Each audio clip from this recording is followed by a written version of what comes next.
We've seen our numbers triple in the last year in our food pantry. These are hard times. More families are struggling. It's the season of giving. Hear from the Salvation Army as they meet their Red Kettle goal. The weather was quiet today, but we're forecasting a weather impact alert for tonight and tomorrow as the next storm system is set to bring heavy mountain snow, rain and snow for the rest of the region, and gusty winds. Some might call it a holiday miracle, the first day of Hanukkah falling on Christmas Day. More behind the rare occurrence tonight. Good evening. Thanks for joining us for KREM 2 News at 5. I'm Christian Garza. Happy holidays, everyone. Mark and Whitney have the night off. Well, a mix of rain and snow is moving across the area tonight, with some parts of the inland northwest looking at several inches of snow or more over the next 24 hours. KREM 2 meteorologist Michelle Boss is live in the Weather Center on this Weather Impact Alert Day with the very latest. Hey, Michelle. Hey, yeah, in the Spokane and Coeur d'Alene area, I think it's going to be more of a wet event, wet and windy, though we are likely going to have some slushy snow mixed in there, especially initially early on tonight before it just goes over to rain. But right now, although things have been quiet for most of Christmas Day, we are starting to see the impacts of that next storm system pushing through that is going to bring heavy snow to the Cascades, especially above 3,500 feet. But even now, Snoqualmie seeing lots of snow. Stevens Pass getting snow. Right now, Moses Lake getting some rain, and that precipitation continuing to push eastward. Okay, we got a lot of highlights to talk about. The areas shaded in pink, winter storm warning. This is again tonight through tomorrow, looking at heavy snow in the Cascades above 3,500 feet, 1 to 2 feet for Stevens Pass, 8 to 15 inches in place like Winthrop and Twisp and Leavenworth. In portions of Okanogan County, Omak will see 2 to 6 inches, higher amounts in the higher elevations there, 4 to 8 in Wenatchee. Above or north of Highway 2, the potential for 2 to 5 inches. Warm air may cut some of those amounts, and in the northern valleys, anywhere from 2 to 6 inches with higher amounts in the mountains, 5 to 8 inches of snow for Lookout Pass. And guess what? We're going to add some wind to that too. Wind advisory, including the Spokane area. We're looking at 15 to 30 mile per hour winds with gusts up to 50 miles per hour. That's tomorrow morning through early afternoon. Still looking at relatively mild temperatures, though. We were in the upper 30s today. We'll be in the upper 30s tomorrow and 40s over the weekend. But again, leaning more towards rain here locally, but some wet snow, certainly a potential to be mixing in first thing in the morning. 40s for tomorrow afternoon and windy. 39, rain and snow on Friday and rain on Saturday, highs in the mid-40s. Thank you, Michelle. And as she mentioned, those passes are getting pretty messy tonight. Take a look at Snoqualmie Pass. Traffic is moving, but rather slow with snow, slush, and ice on the roadway. According to WashDOT, chains are required on all vehicles except all-wheel drive. Oversized vehicles prohibited. Taking a look at Stevens Pass tonight. Right now, traffic is open in both directions with snow, ice, and slush on the roadway as well. According to WashDOT, traction tires are advised and oversized vehicles are prohibited as well. As a reminder, Okanogan residents must continue to boil water tonight. That's after the city says water samples are still coming back unsatisfactory. Residents have been under a boil order since the 23rd after a water main break. The city says they'll conduct another test tomorrow.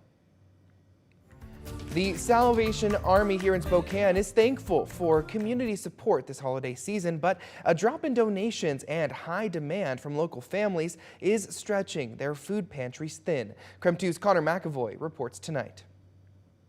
This holiday season's proven to be a challenging one for the Salvation Army here in Spokane as they continue their mission during the holidays and throughout the entire year to give to those in need.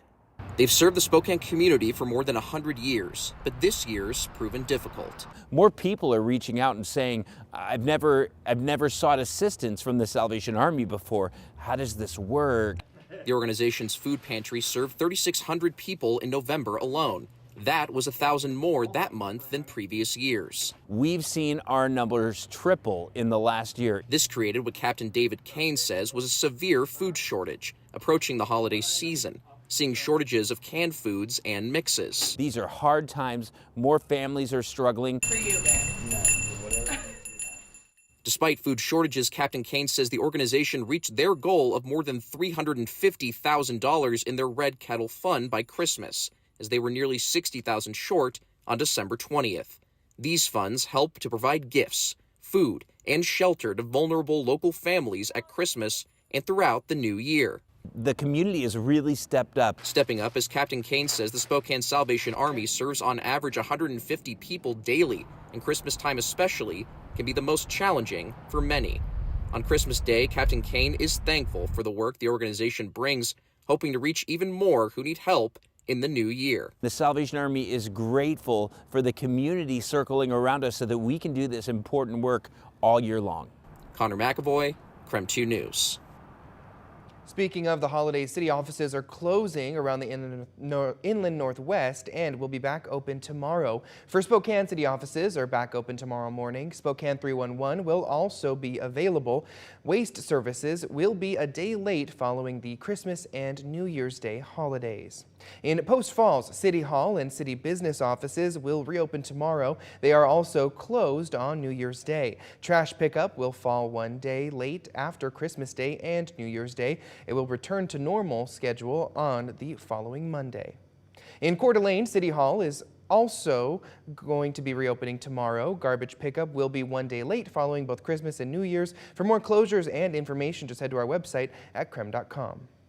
Well, the Grinch had his way, unfortunately, since no tickets sold hit the 1 billion Mega Millions Christmas Eve jackpot last night. The next estimated grand prize is a huge $1.15 billion. After taxes, though, that's about $516 million, give or take. The next drawing will be Friday night, so there's still hope for all of us to, strike it rich this holiday season. Now, some might call it a holiday miracle. The first night of Hanukkah, which just began at sundown, falls on Christmas this year. It is just the 5th time in the last 114 years that this has happened. The reason the dates don't usually line up is because in the Hebrew calendar, months are based on the moon cycle, while Christianity follows the Gregorian calendar, which follows the sun.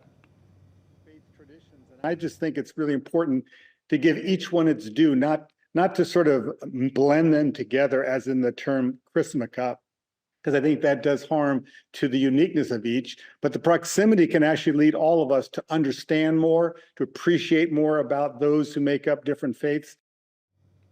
The two holidays will overlap again in 2035. Another year gone by, and the north-south freeway still is not done. Coming up at 5:15, we have a fresh look at the timeline for the project and what's next for construction. But first, at least 38 dead after a fiery plane crash in the remote country of Kazakhstan. The latest details in just 2 minutes.